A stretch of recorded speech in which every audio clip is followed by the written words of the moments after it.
Vous croyez être libre dans vos choix quotidiens, mais en réalité, vous êtes très influençable. À longueur de journée, on vous manipule par des techniques de plus en plus raffinées. Fini les vieilles affiches gentiment suggestives, la pub d'aujourd'hui malaxe vos neurones à coups d'émotions fortes, très fortes.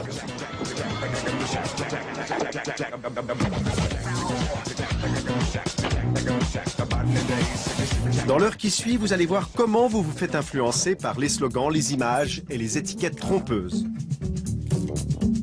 La preuve, nous avons rempli 2 bouteilles avec le même vin. 2 bouteilles portant des étiquettes différentes, l'une prestigieuse, l'autre médiocre. C'était le même vin et pourtant tous nos dégustateurs sont tombés dans le panneau. C'était les deux mêmes, c'était vraiment les deux mêmes. Ok. C'est pas possible. Vous êtes sûr? Oui, je suis sûr.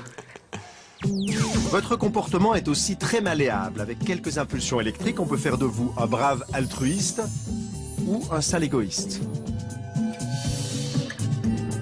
Ça se pratique dans un laboratoire de Bâle où des chercheurs sont parvenus à modifier les réactions d'un spécimen en envoyant des impulsions magnétiques dans son cerveau. Vous verrez tout à l'heure que ça n'est pas de la science-fiction.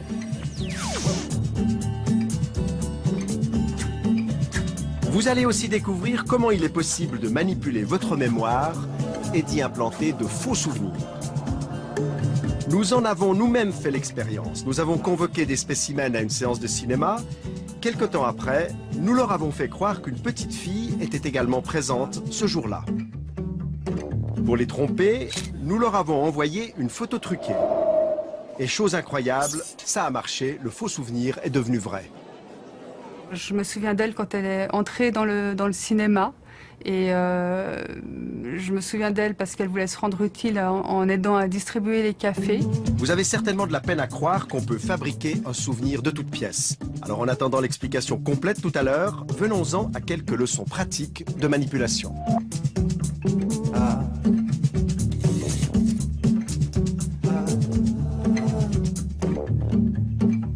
Bonsoir.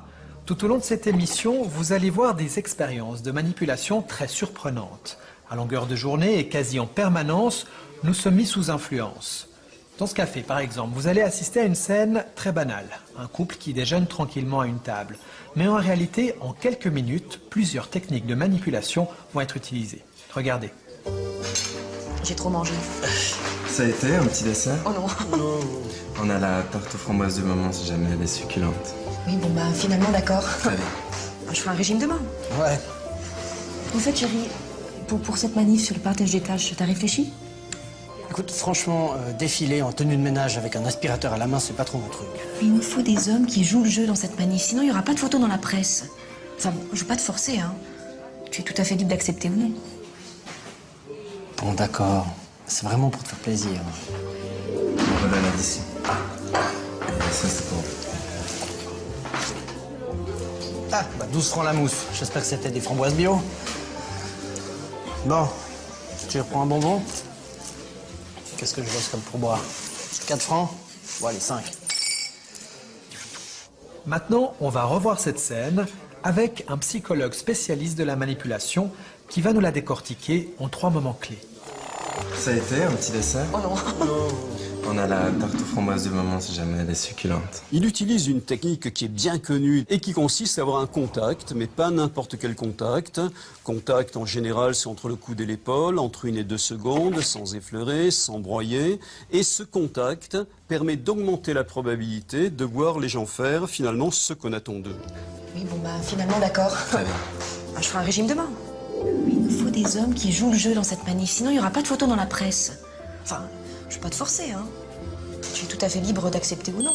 Mais là également, ce qui est utilisé, c'est une technique qu'on connaît bien, qu'on appelle le « vous êtes libre d'eux » et qui consiste à doter d'un statut de décideur, de sujet libre, la personne dont on recherche le concours. Alors on peut utiliser des formules comme « évidemment, vous êtes libre », mais on peut également utiliser d'autres formules comme « surtout ne vous sentez pas obligé » ou « c'est à vous de décider, c'est à vous de voir ». Dans tous les cas, on a le même résultat. Les gens déclarés libres se soumettent davantage.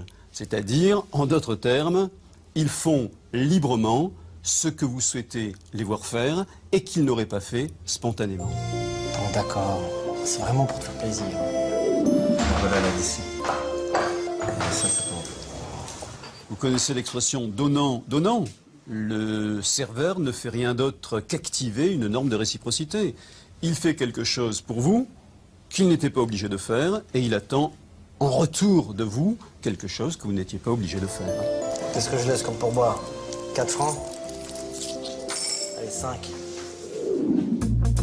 Les petites techniques de manipulation sont omniprésentes dans le commerce. Le vendeur sait par exemple que l'acheteur est plus sensible à une baisse de prix affichée en pourcentage qu'en valeur absolue. Autre exemple, certaines marques de voitures diffusent un parfum sentant la voiture neuve dans leur voiture justement neuve pour qu'elle sente encore plus cette odeur si typique de voiture neuve. Les clients adorent ça. On est dans un pays qui passe son temps à compter, mais on n'a jamais... Et à propos de clients, Sophia, vous la reconnaissez, c'est la journaliste très rationnelle de l'émission économique de la TSR. Elle passe ses journées à parler chiffres, budget et autres comptes transitoires. Et bien, une fois la porte du boulot fermée, ses envies et ses passions lui font perdre la raison. Exemple, lors d'une soirée de vente à domicile entre copines. Moi, j'étais partie en me disant que je vais dépenser maximum 200 francs. Ce qui me semblait déjà une coquette somme pour des bougies. Hein. Puis quand je suis passée à la caisse, j'en avais pour, je crois, 450 francs. Mais comment Sophia en est-elle arrivée à dépenser 2 fois plus que prévu? Tout s'est passé selon un scénario bien rodé. Sans s'en rendre compte, Sophia s'est peu à peu retrouvée dans un engrenage qui l'a poussée à en acheter beaucoup. Est-ce que vous identifiez à un moment une forme de mise sous influence subtile du groupe ou de la vendeuse? Du groupe, à l'évidence. C'est inconscient, évidemment. Mais quand vous vous ouvrez à une amie en lui disant « Écoute, mais là je crois que j'ai pas mal dépensé, mais j'ai encore envie de ce truc, là, de cette huile de massage, elle a l'air bien, la vanille et tout. » La copine, qu'est-ce qu'elle vous dit? Parce qu'elle vous veut du bien. Et moi j'ai fait la même chose pour d'autres. Achète, allez au point où tu en es, achète. Et puis le rôle de la vendeuse dans cette séance-là en particulier, mais finalement elle est assez effacée, elle crée un décorum et ensuite elle laisse que les choses se passent. Et de temps en temps, par petites touches comme ça, elle s'approche de quelqu'un qui est en train de lorgner du côté du catalogue et puis elle lui donne un petit renseignement. Là, elle vient vers vous et elle vous propose encore un petit quelque chose. Mais ce n'est pas très appuyé comme démarche. Donc vous n'avez pas l'impression qu'elle vous pousse à la consommation. Même si quelque part elle le fait, évidemment. Et ça n'est pas tout, car si Sophia aime les bougies, elle adore le maquillage. Une amie m'avait offert un bon pour une séance de maquillage à mon domicile. J'étais avec ma mère. Et puis cette jeune fille est venue avec une petite mallette. Elle était la représentante d'une marque de cosmétiques connue.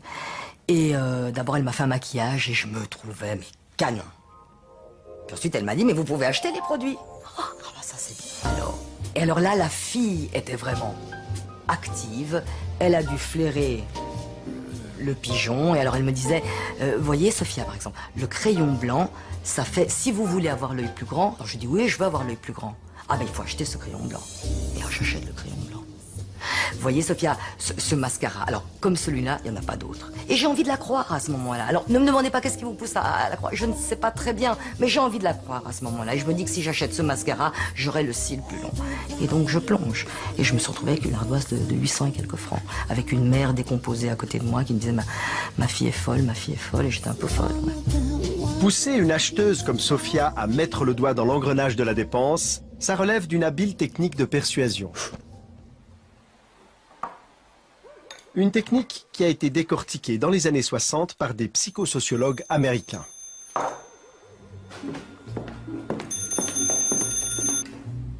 Hello, the Johnson residence. Ils se sont livrés à une expérience devenue fameuse. Ils ont d'abord appelé au hasard des dizaines de femmes au foyer et ils leur ont demandé de répondre à quelques questions simples sur leurs habitudes de consommation. Alors la technique, on l'appelle le pied en la porte. Son principe est relativement simple, obtenir peu dans un premier temps pour essayer d'obtenir davantage dans un deuxième temps. On demande aux ménagères de répondre à quelques questions, anodines, 8 questions, on répond volontiers, alors que ce que l'on cherche à obtenir, c'est tout autre chose. Effectivement, quelques jours plus tard, les pseudo-enquêteurs ont rappelé ces mêmes ménagères pour leur demander d'accueillir chez elles des investigateurs chargés d'inventorier tous les produits qui se trouvaient dans leur placard. Okay, that's fine. L'opération devait durer plusieurs heures et la maison entière devait être passée au peigne fin. Hello, Mrs. Johnson. Bref, la visite promettait d'être pour le moins envahissante. Pourtant, la majorité des femmes contactées a accepté cette invasion sans sourciller. Que montre la recherche? Elle montre que si on avait directement demandé aux gens, aux ménagères, de recevoir cette équipe d'enquêteurs, la probabilité aurait été relativement faible, 23%. Maintenant, si au lieu de leur demander directement de recevoir cette équipe de plusieurs hommes, on leur pose quelques questions par téléphone, encore une fois 8 questions anodines, et si ensuite, et seulement ensuite, on leur demande de recevoir l'équipe d'enquêteurs, dans la recherche c'est quelques jours après, alors la probabilité passe de 23% à 53% à accepter, plus de 2 fois plus, le gain est donc considérable. Comme quoi, la technique du pied dans la porte, s'il vous plaît, ça marche. Aux États-Unis toujours, mais en 1972 cette fois-ci, le psychologue social Harris tenta un pied dans la porte très simple. Dans la rue, il commença à demander l'équivalent de 2 francs suisses aux passants. Il justifia cette demande en disant qu'il n'avait pas assez d'argent pour prendre le bus. Très peu de personnes répondirent positivement à sa demande. Ensuite, il changea de tactique. Il commença d'abord par leur demander l'heure. Ainsi, il reçut beaucoup plus d'argent. Presque 40 ans après, l'expérience de Harris, est-ce que ça marche encore? Eh bien, c'est ce qu'on va tester ici à Lausanne avec des Lausannois. Pour commencer, je vais directement leur demander une petite piécette. Bonjour monsieur, vous auriez 2 francs, c'est pour prendre le bus. Non, désolé. Bonjour madame, vous auriez 2 francs, c'est pour le bus. Vous auriez 2 francs, c'est pour prendre le bus. Non, je peux pas de... Ah bah je peux aller à pied pour monsieur. Bonjour, vous auriez 2 francs, c'est pour prendre le bus. Dans ce premier cas de figure, seuls 10% des passants ouvrent leur porte-monnaie. C'est gentil. Bon bah je suis pas encore riche, hein, mais maintenant on va essayer autre chose. Je vais commencer par leur demander l'heure, une demande qu'ils ne peuvent pas refuser, et ensuite je vais en profiter pour leur demander un petit peu d'argent. On va voir ce que ça donne. Bonjour madame, est-ce que vous pourriez me donner l'heure s'il vous plaît? Oui, c'est 4h20. 4h20. Est-ce que vous pourriez également me donner 2 francs pour le bus s'il vous plaît? Non. Tant pis. 25. 4h25. Est-ce que vous auriez juste 2 francs pour le bus? Je sais pas. Dans ce deuxième cas de figure, 40% des passants, soit 4 fois plus que tout à l'heure, sont prêts à donner de l'argent après avoir donné l'heure. Voilà. Merci beaucoup. De rien. Au revoir. Au revoir. Rien de plus. J'ai pas de monnaie du tout. Désolée. Tant pis. Au revoir. Cette proportion de 40%, on la retrouve dans la plupart des études scientifiques. C'est vrai? C'est gentil. Parfait. Merci beaucoup. Au revoir. Eh ben, incroyable, ça marche. J'ai 6 francs dans les mains. Alors la prochaine fois, si vous avez quelque chose à demander à votre femme ou à votre mari, vous avez intérêt à leur demander l'heure d'abord. Chérie, j'ose te demander l'heure, s'il te plaît? Bien sûr, mon ange. Il est 22h35. Merci. J'ose te demander le livre sur les couples qui durent. Je me suis dit que ce serait bien que je le lise aussi. Bien sûr, mon lapin. Tiens, voilà. Merci.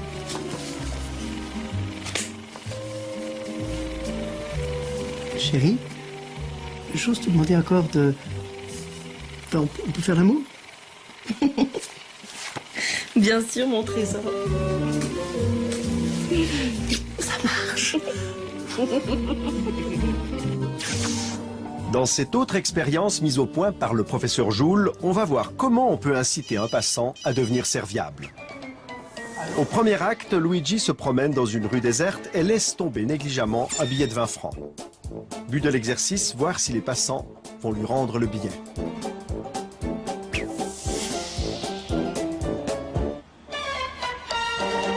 Il court. Lui, en tout cas pas.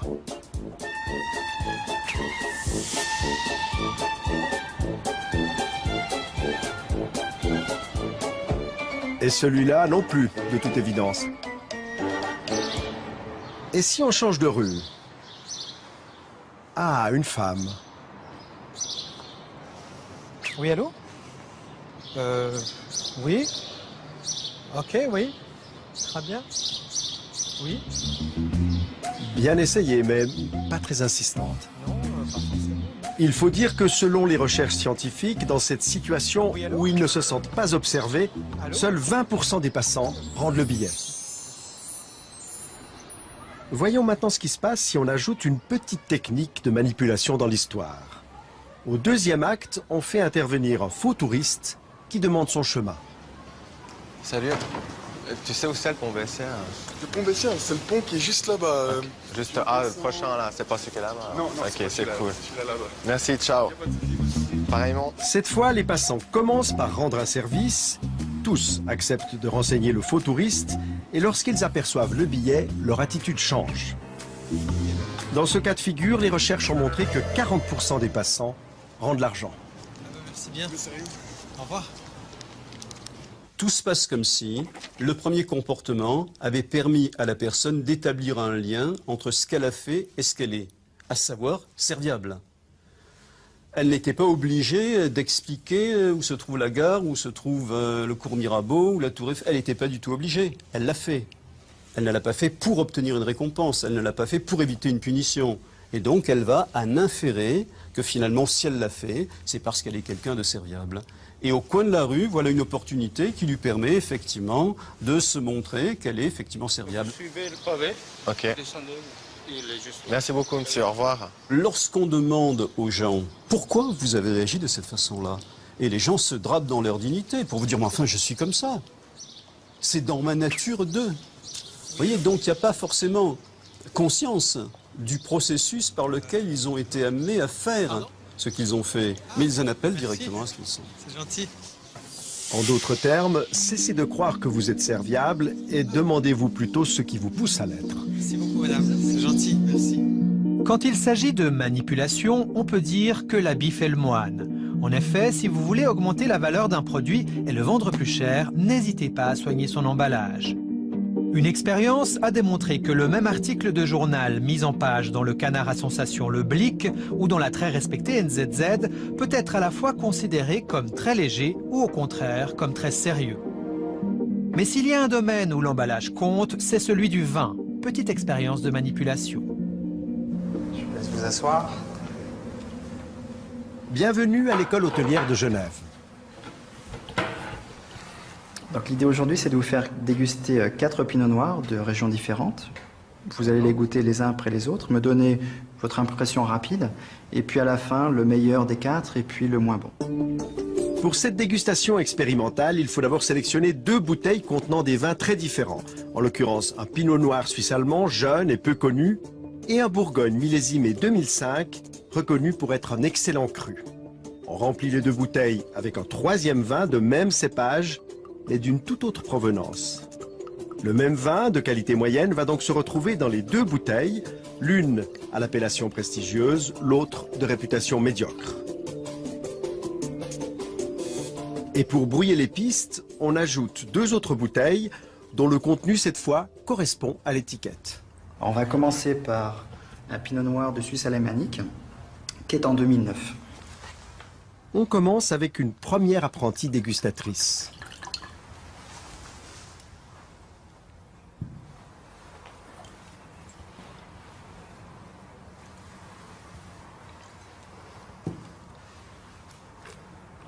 Il est bien de Suisse alémanique, on sent. Vous sentez là? Qui rappelle les terroirs de là-bas. Bon, bah c'est déjà bien parti. Suivante. Moi, je dirais qu'il est très léger. Très léger comme pinot noir. Il n'a pas beaucoup de tanins. Il y a une petite acidité qui me gêne un peu. C'est le premier goût, ouais. Un peu sur le retour.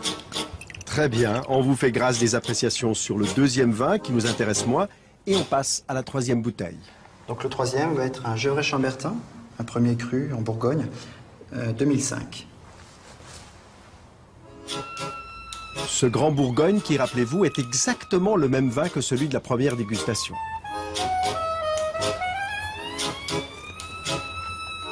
Là, il y a tout de suite plus... on sent que c'est autre chose, on sent que c'est un peu plus structuré déjà. Plus de structure, plus de longueur. Oui, aussi, tout à fait, oui.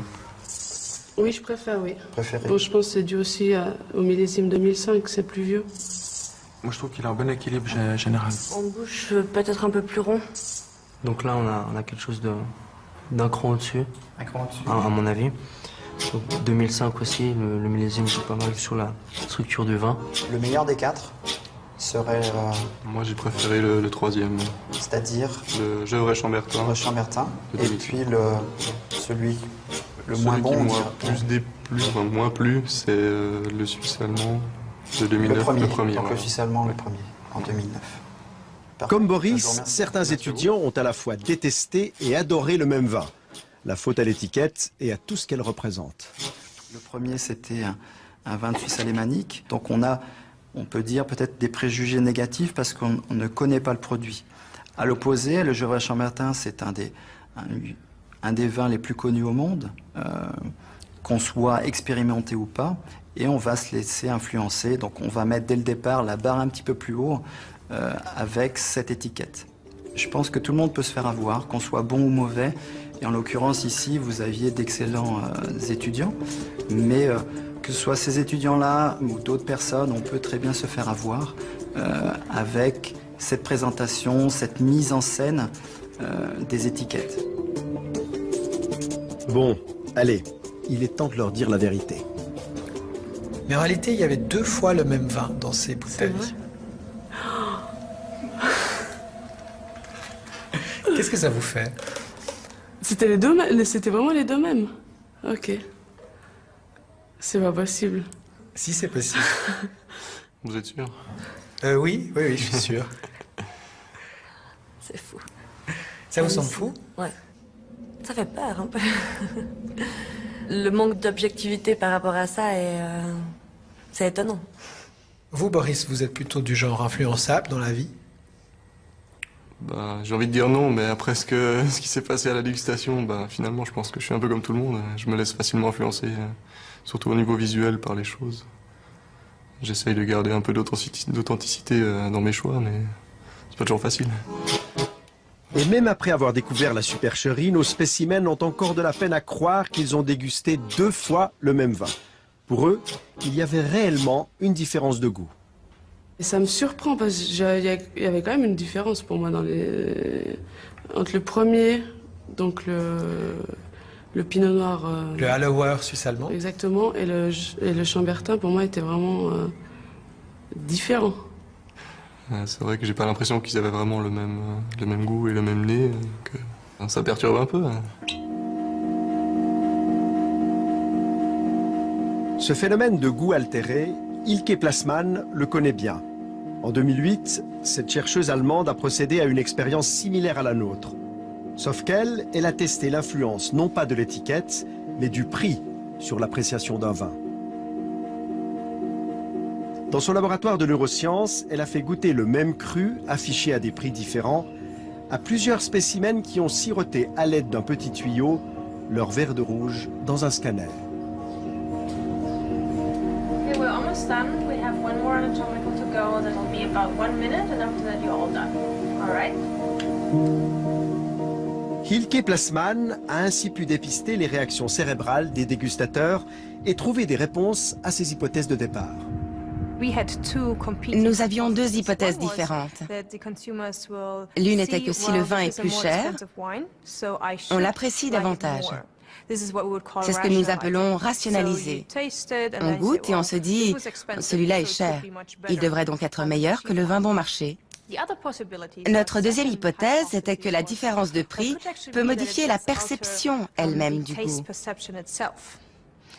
Nous avons découvert que sur un plan neurologique, le prix de la bouteille change véritablement la manière dont les goûteurs perçoivent la saveur du vin.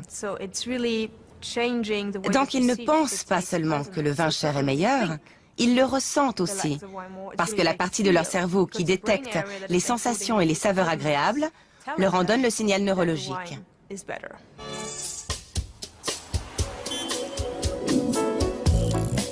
Votre cerveau est constamment soumis à des influences. À longueur de journée, vous êtes stimulé, sollicité, tenté et même harcelé. Et parfois, quelques mots suffisent à vous faire changer de comportement. Démonstration pratique dans un couloir de la TSR où nous avons installé une caméra cachée. But de l'opération, reproduire une expérience réalisée aux États-Unis dans les années 90. Pascal Wagner, professeur de psychologie sociale à l'Université de Fribourg, nous a aidés à la mettre en place. Alors on veut voir si le fait de penser à une catégorie de personnes ou à un concept va influencer quelque chose d'aussi automatique que notre vitesse de marche, par exemple.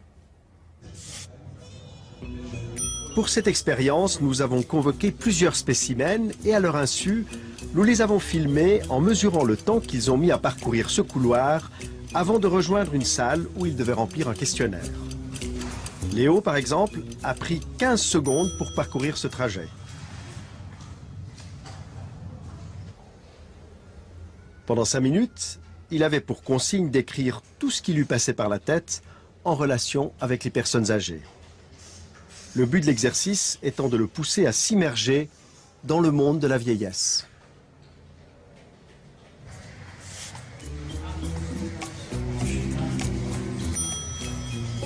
Une fois l'exercice terminé, nous avons calculé le temps que Léo a passé pour parcourir le couloir dans l'autre sens.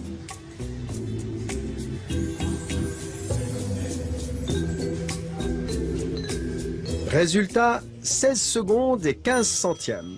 Il a donc ralenti le pas au retour. Et même si elle est minime, cette différence est significative. Elle n'est pas l'effet du hasard. L'exercice a été répété plusieurs fois et la plupart des personnes testées ont marché plus lentement sur le trajet du retour. Le fait de penser aux personnes âgées va forcément nous faire penser à des choses stéréotypiques des personnes âgées. Quand on pense aux personnes âgées, on pense plutôt par exemple, à la lenteur de déplacement. Et donc, le fait de penser à cette lenteur aurait un effet direct sur notre comportement, un effet inconscient. Le fait d'évoquer la lenteur nous ferait nous-mêmes nous déplacer plus lentement.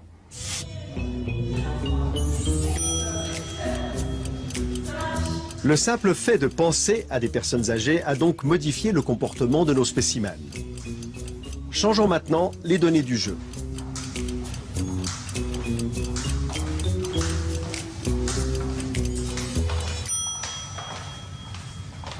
Et regardons ce qui se passe si on remplace le questionnaire sur la vieillesse par un questionnaire sur la vitesse des athlètes et des sprinters.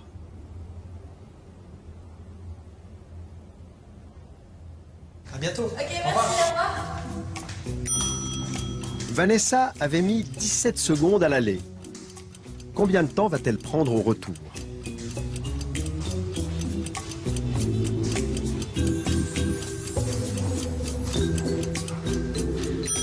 « 15 secondes, 2 secondes de moins. Cette fois aussi, nous avons répété l'exercice plusieurs fois.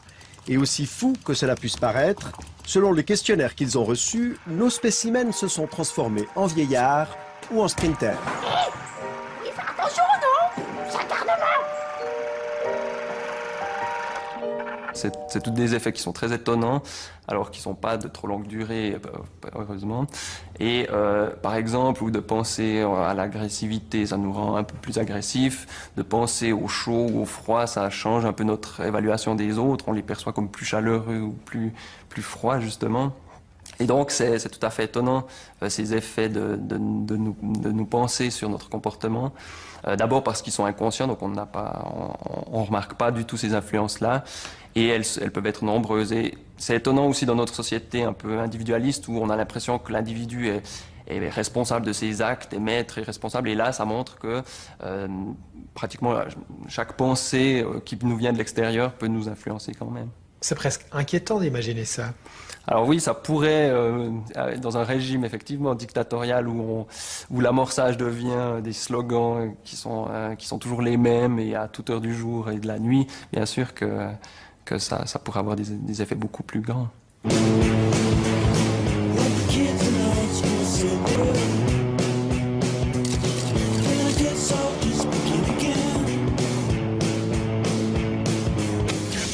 La publicité est bien entendu le domaine où l'influence joue un rôle capital. Influencer le consommateur, le pousser à acheter telle ou telle marque plutôt qu'une autre, voilà le défi de toute campagne publicitaire. Aujourd'hui, les spécialistes savent que pour vendre un produit, il est quasi inutile d'avancer des arguments rationnels, mais qu'il faut plutôt toucher nos émotions. Les subtilités de la pub n'ont plus de secret pour Martin Lindström. Ce jeune quadra danois, virtuose en marketing, est devenu le gourou des plus grandes marques de la planète. Coca-Cola, Nestlé ou encore Microsoft font régulièrement appel à lui. Lindström est un adepte du neuromarketing. Et pour savoir ce que vous pensez, vous les consommateurs, il ne recourt ni aux sondages ni aux statistiques. C'est votre cerveau qui l'intéresse. Plus nous arriverons à comprendre précisément le comportement inconscient, plus ce sera facile de contrôler les préférences des consommateurs pour une marque plutôt que pour une autre. Pour observer l'impact des pubs dans la tête des consommateurs, Martin Lindström s'est servi d'un électroencéphalogramme. Il a mesuré la réaction cérébrale de dizaines de téléspectateurs qui regardaient la version américaine de La Nouvelle Star, une émission sponsorisée par plusieurs marques qui cherchaient à se profiler. Pour certaines, ça a été le bide. Ford était en fait la marque qui a le moins bien réussi. Pourquoi? Eh bien, c'est très intéressant. D'abord, on se demande ce qu'une voiture a à faire avec un concours de chant. Tout à coup, les téléspectateurs voient une voiture au milieu du show et ils pensent « mais ça n'a rien à voir ». Et chose intéressante, cette pensée n'apparaît pas dans la partie consciente de leur cerveau, mais dans leur inconscient. C'est presque comme s'ils se disaient « hé, je suis en train de regarder une émission en ce moment, pourquoi diable doit-elle être interrompue par une voiture ?» Alors le cerveau se dit à lui-même, comment est-ce que je peux me débarrasser de cette information? Et il se débarrasse du nom de la marque, Ford. Ce résultat de notre recherche était choquant pour Ford parce que nous avons découvert que le cerveau a littéralement gommé la marque car il ne voulait pas que l'émission soit interrompue. À la poubelle donc, les 26 millions de dollars investis par Ford. Alors que Coca-Cola, plus discret, a brillamment réussi sa campagne. Ils ont placé des indices subliminaux dans le décor. On voyait Simon Cowell en train de lever un verre de coca en faisant « ah » ou on apercevait un canapé avec une forme bizarre correspondant au galbe arrondi de la bouteille de coca, ce qui est la signature de la marque. Ils plaçaient donc systématiquement ces formes arrondies dans le décor pour que, de manière inconsciente, on se dise tout d'un coup « Hé, j'ai vraiment envie d'un coca », mais sans savoir pourquoi. Et le fait de ne pas savoir nous rend moins sceptiques, et ainsi il y a plus de chances qu'on court vers le frigo pour y prendre un coca. La publicité allusive peut être diablement efficace. Martin Lindström l'a expérimenté lui-même. Nous avons fait une expérience avec une marque de cigarettes connue. Nous avons installé 2 affiches dans Los Angeles. Sur l'une, il y avait un cow-boy qui regardait le paysage. Sur la deuxième affiche, il y avait le même cow-boy, mais cette fois-ci avec le nom de cette marque. Et devinez ce qui s'est passé. Avec le logo, l'impact publicitaire était 2 fois moins efficace que sans le logo. On sait donc aujourd'hui que si on vous dit le nom d'une marque, vous êtes moins influencé parce que vous devenez méfiant. Vous vous dites « Hey, ils veulent me persuader d'acheter plus, mais je ne veux pas ». Mais en voyant le cow-boy, vous pensez « Hey, j'ai envie d'une cigarette ». Et dans ce cas, vous êtes sous influence. Les pubs les plus percutantes au monde sont des pubs sans logo. Par exemple, les écouteurs blancs. Il suffit de les regarder pour savoir que c'est un iPod, que c'est Apple. Ce qui va arriver à l'avenir, c'est que les marques vont être dissimulées. Les produits ne vous diront pas qui ils sont. Vous le devinerez. Et quand vous le devinez, il arrive 2 choses. D'abord, votre filtre de scepticisme baisse. Et ensuite, vous êtes en interaction avec le produit. Quand vous êtes en interaction, vous vous souvenez de beaucoup plus de choses que si vous êtes juste un observateur passif. À l'avenir, le logo va donc disparaître et les symboles vont prendre le dessus. L'odeur de la voiture, la sonnerie du téléphone, le toucher de la télécommande. Et toutes ces choses vont raconter une histoire indirecte sur la marque et c'est vous qui allez deviner qui c'est. On fait disparaître les logos et on fait appel à d'autres sens que l'ouïe ou la vue. Désormais, c'est votre odorat qu'on titille. Exemple, dans un supermarché. Les grandes surfaces ne placent pas la boulangerie près de l'entrée parce que c'est la meilleure place pour y faire du pain. En réalité, c'est le pire endroit du point de vue opérationnel. Mais sur le plan sensoriel, c'est un endroit idéal. Parce que l'odeur du pain qui sort du four est irrésistible. L'odeur est le seul stimulus sensoriel qui contourne la partie irrationnelle de notre cerveau. Il touche directement aux émotions. On ne peut pas y résister. On se dit « je commence à avoir faim ». Et évidemment, plus on a faim, plus on achète. Lutter contre l'influence de la pub, c'est la bataille de David contre Goliath. Et dans cette histoire, David s'appelle Rémi Douat et il vit à Paris. Moi, en tant que passant, en tant que citoyen, en tant qu'individu dans la ville, je me sens agressé par cette publicité. Moi, je ne suis pas un anti-pub fervent. Je trouve que c'est normal de communiquer sur ce que chacun dans la cité fait. Voilà. Et parmi ces choses, il y a des produits, donc on communique sur ces produits. Mais là, on a passé, depuis de nombreuses années maintenant, une étape supérieure où tout est communication et tout est publicité. Lorsqu'il se promène en ville, Rémi a l'habitude de passer tout droit devant les vitrines qui pourraient le séduire. Mais pour nous, et à titre exceptionnel, il s'est arrêté devant l'une d'entre elles, histoire de nous expliquer sa vision des choses. Ce qu'on voit simplement dans cette vitrine, en regardant comme ça, c'est que c'est très peu cher. Et le peu de qualité, entre guillemets, du décor peut donner l'impression qu'en effet, ça va être un magasin pas cher et qu'on a tout intérêt à rentrer là-dedans. En fait, on est très tenté de rentrer. D'ailleurs, nous aussi, on était tentés de rentrer, mais avec une caméra, ça n'a pas été possible. Le magasin veut protéger ses techniques de vente bien rodées. C'est donc Rémi qui va nous en parler sur le trottoir. C'est en fait une technique d'identification poussée à son maximum, où en fait on a affaire non pas à des vendeurs, mais on a affaire à des potes qui sont des individus, qui sont tous fringués différemment et qui ont des cheveux voilà, qui pourraient me ressembler, qui l'un va avoir un piercing, l'autre va avoir une crête sur la tête et on va se dire je peux me reconnaître dans celui-là, pas dans celui-là, mais dans celui-là je me reconnais. Alors que dans un magasin où on aura une homogénéité chez les vendeurs, si vous ne vous reconnaissez pas, ben, ils ne sont pas de votre bande. Donc il y a une distance automatique qui se crée. Et là ce qui se joue c'est tout différent, c'est quelque chose de l'ordre de la proximité immédiate.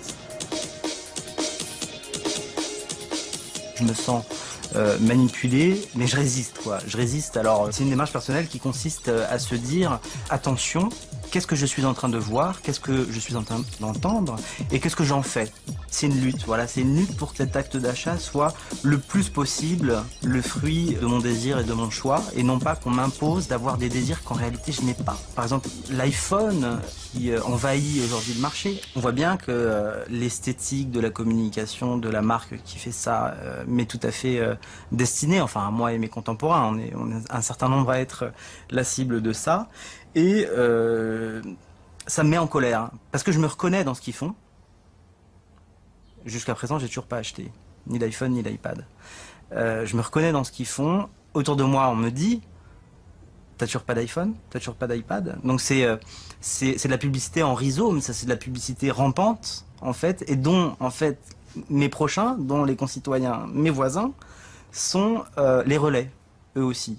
Donc là, vous êtes tenté? Oui, je suis tenté, ouais. J'avais beaucoup d'affection pour la publicité d'il y a 50 ans, acheter le savon, blabla. Je trouvais ça très bien. Quand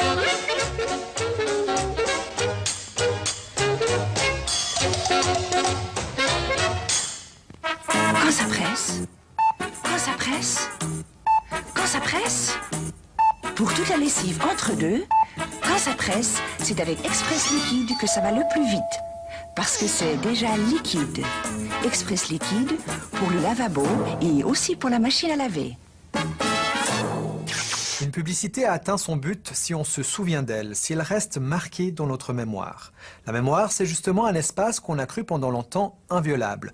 Mais en réalité, aujourd'hui, les chercheurs savent que nos souvenirs sont malléables et qu'il est donc possible de les manipuler. Le professeur Martial van der Linden de l'Université de Genève est un des quelques spécialistes mondiaux de la mémoire et de ses mécanismes.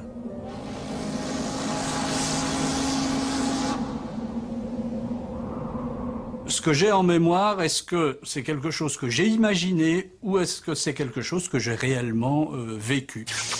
Le professeur van der Linden a mis au point une expérience qui prouve combien il est facile de confondre la réalité avec l'imaginaire. On projette à des spécimens plusieurs mots de la même famille, par exemple des vocables associés à l'idée de montagne, mais sans jamais leur montrer le mot montagne. On leur demande ensuite s'ils se souviennent des mots qu'on leur a présentés, et cette fois-ci on y inclut le mot montagne. Au final, la plupart des spécimens se disent certains d'avoir vu ce mot.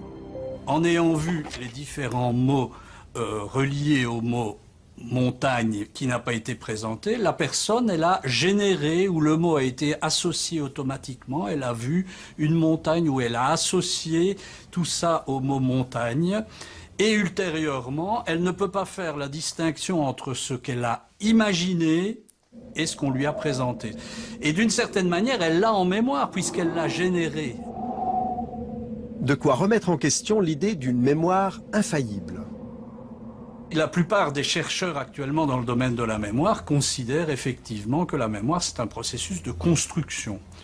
Quand on met en mémoire, on construit un souvenir en fonction de nos croyances, de nos valeurs, de nos buts, de nos conflits. Et de la même manière, quand on récupère un souvenir, on va récupérer ce qui correspond à nos buts, nos croyances, nos valeurs. Donc c'est vraiment un processus de construction. On est loin de la métaphore de l'ordinateur ou de l'appareil photographique. Vous voulez dire quoi, du disque dur qu'on aurait... Voilà, on construit nos souvenirs. Une chercheuse américaine a poussé l'exercice plus loin. Elle a réussi à implanter sciemment dans la mémoire de plusieurs personnes le souvenir d'événements qui ne s'étaient jamais produits. L'une des choses qui m'a impressionnée, c'est que lorsque nous avons essayé d'implanter des souvenirs totalement faux dans la tête des gens, j'ai pu constater à quel point c'était facile à faire. Par exemple, nous avons réussi à faire croire à des gens que lorsqu'ils avaient 5 ou 6 ans, ils s'étaient perdus dans un centre commercial, en leur mentionnant un lieu précis et en citant des personnes présentes. Nous avons réussi à ce que ces gens se souviennent de cette expérience qui était totalement inventée. Et pour y parvenir, nous leur avons dit que leur mère ou leur père nous avait raconté ce qui leur était arrivé quand ils avaient 5 ou 6 ans. Et nous leur avons demandé ce dont ils se souvenaient. Ensuite, nous leur avons raconté quelques détails de cette histoire inventée, cette expérience de s'être perdu, d'avoir peur, d'avoir pleuré, et puis d'avoir été retrouvés et remis à leur famille. Quand nous avons fait ça pour la première fois dans les années 90, une personne sur 4 a cru à notre histoire et s'est mise à se souvenir partiellement ou totalement de cet événement inventé. Dans une autre expérience, des chercheurs ont emprunté une photo tirée de l'album familial de plusieurs spécimens. À partir de cette image et grâce à un montage, ils ont créé de toutes pièces une photo représentant un tour en montgolfière. Quelques jours après, les scientifiques ont demandé aux spécimens de se replonger dans leur enfance et de commenter leur album. En voyant la photo truquée, une bonne partie d'entre eux se sont souvenus de leur voyage en montgolfière alors que celui-ci n'avait jamais eu lieu. Et plus étonnant encore, ils l'ont raconté avec de nombreux détails. Nous avons donné un nom à ce phénomène. C'est une inflation de l'imagination. Parce que notre recherche a démontré qu'en incitant par exemple des gens à imaginer qu'ils étaient tombés quand ils étaient petits et avaient cassé une vitre avec leurs mains, on les amène à être plus confiants et à croire plus tard que cet événement est réellement arrivé. C'est donc à ça que peut aboutir l'imagination. Et lorsqu'on demande plus tard à ces gens s'ils ont cassé une fenêtre, ça résonne en eux comme quelque chose de familier. Ils croient que c'est vraiment arrivé. Mais cette familiarité est due au fait qu'on leur a fait imaginer cet événement en les aidant à construire ce processus imaginaire. Nous avons essayé, nous aussi, d'implanter un faux souvenir dans la tête de quelques spécimens avec lesquels nous avions tourné une séquence dans un cinéma.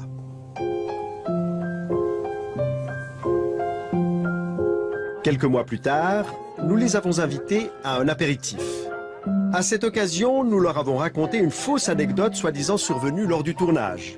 Nous leur avons fait croire que Luna, une petite fille devenue notre complice pour l'occasion, était présente dans le cinéma ce jour-là. Moi, je me souviens de toi, Luna. Et qu'elle avait renversé du café sur le pantalon de Luigi. Heureusement que tu te rappelles toi aussi.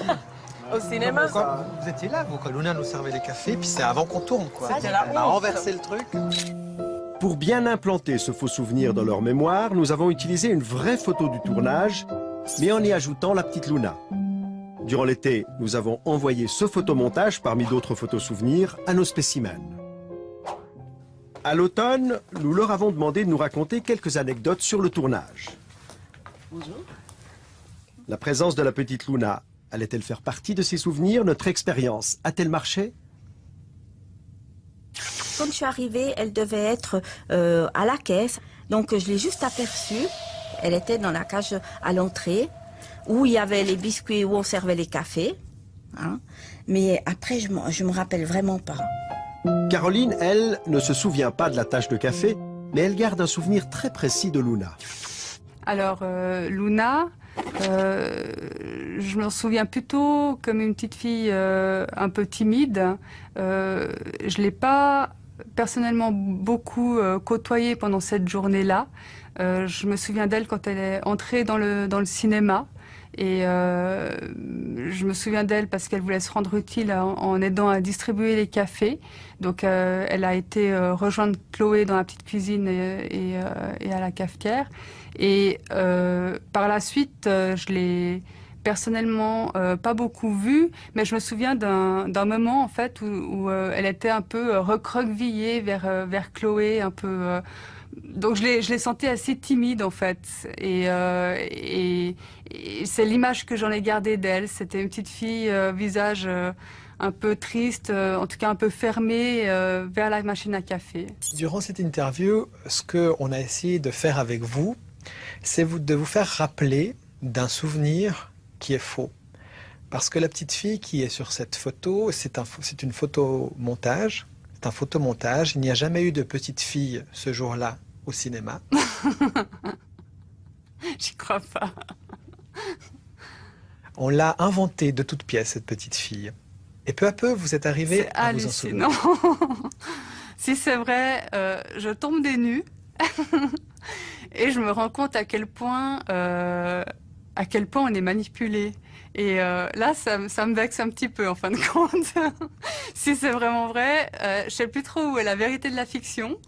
Et je suis impressionnée de voir à quel point on peut croire à une histoire aussi facilement. C'est-à-dire que la manière dont ça a été discuté, qu'on en a reparlé, pour moi, ça avait vraiment eu lieu. Ça avait vraiment eu lieu, même si je l'avais pas vu moi-même. Et heureusement que j'ai pas essayé de faire croire que je l'avais vu moi-même, parce que sinon je me sentirais encore plus mal. Mais c'est comme si vous vous en rappeliez de cette petite fille ce jour-là. Complètement, tout à fait. Et j'ai vraiment l'impression, mais non, elle était là, je suis sûre qu'elle était là. Parce que je la revois vraiment vers la machine à café, donc j'ai vraiment cette image extrêmement présente à l'esprit. Donc j'ai de la peine à imaginer qu'elle puisse ne pas avoir été là ce jour-là. Pour vous, elle était là? Pour moi, elle était là. Comme Caroline, personne n'est à l'abri d'un faux souvenir. Et votre mémoire en est certainement pleine. Vous pouvez donc vous demander comment faire pour distinguer un souvenir réellement vécu d'un souvenir inventé.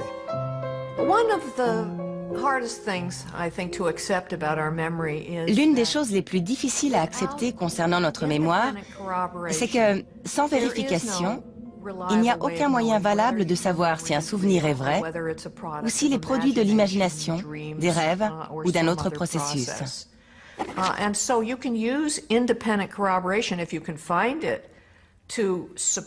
Alors si on trouve un événement objectif qui prouve que le souvenir est faux, par exemple une impossibilité sur le plan géographique, biologique ou psychologique,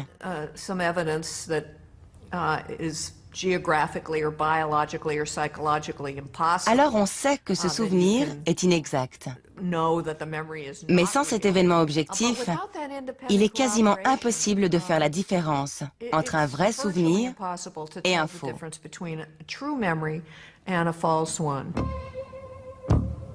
On peut donc aisément manipuler la mémoire, mais plus surprenant encore, il est aujourd'hui possible de modifier le comportement de quelqu'un en stimulant son cerveau. C'est l'exploit qu'a réalisé Daria Knorr, professeure au département de psychologie sociale et affective de l'université de Bâle. Cette neuroscientifique de réputation internationale connaît de près les méandres du cortex préfrontal latéral, une zone qui joue un rôle important dans la prise de décision. Daria Knorr a mis au point une technique permettant de désactiver temporairement cette zone, donc d'influencer directement votre comportement et vos décisions. Nos recherches démontrent clairement, nous l'avons constaté à travers 9 études, que lorsque nous stimulons une zone bien précise sur la partie frontale du cerveau, les gens peuvent changer de comportement en devenant par exemple plus impulsifs ou moins corrects. Et on peut agir aussi sur d'autres dimensions du comportement. Démonstration concrète avec un jeu d'argent auquel participent par ordinateur une douzaine de spécimens. Ils reçoivent tous une certaine somme d'argent qu'ils doivent partager avec un autre joueur placé dans une pièce annexe, appelons-le Max, à qui ils font une proposition de répartition. Si l'offre est injuste, inéquitable, Max va généralement la refuser. Et personne ne reçoit l'argent. Lorsqu'on est confronté à une offre inéquitable, on est face à un conflit. D'un côté, on aimerait avoir l'argent, mais de l'autre, on trouve l'offre tellement injuste qu'on a envie de la refuser pour punir celui qui la propose. On est donc face à ce dilemme et on le résout en punissant celui qui viole les règles établies en faisant une offre inéquitable.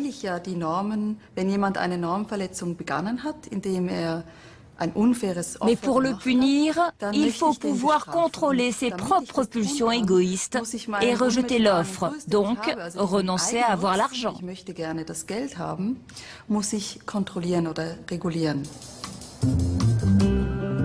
Au nom de l'équité, Max se prive donc d'un peu d'argent et il inflige une punition à l'autre joueur qui sera aussi privé d'argent. Mais ça se passe très différemment si on intervient directement dans le cerveau de Max et qu'on lui administre à travers le crâne des stimulations magnétiques. Une intervention que Daria Knorr a reconstituée pour nous. Indolore et non invasive, les impulsions magnétiques pénètrent dans le cortex préfrontal et en neutralisent une petite zone. Dès lors, le comportement de Max sera totalement modifié. Il ne prendra plus les mêmes décisions. Après la stimulation, il accepte toutes les offres de partage, même les plus inéquitables. La personne testée reçoit des impulsions qui désactivent temporairement les fonctions de la partie frontale du cerveau. Cette personne est ainsi plus capable de punir l'autre, elle veut l'argent pour elle, très égoïstement.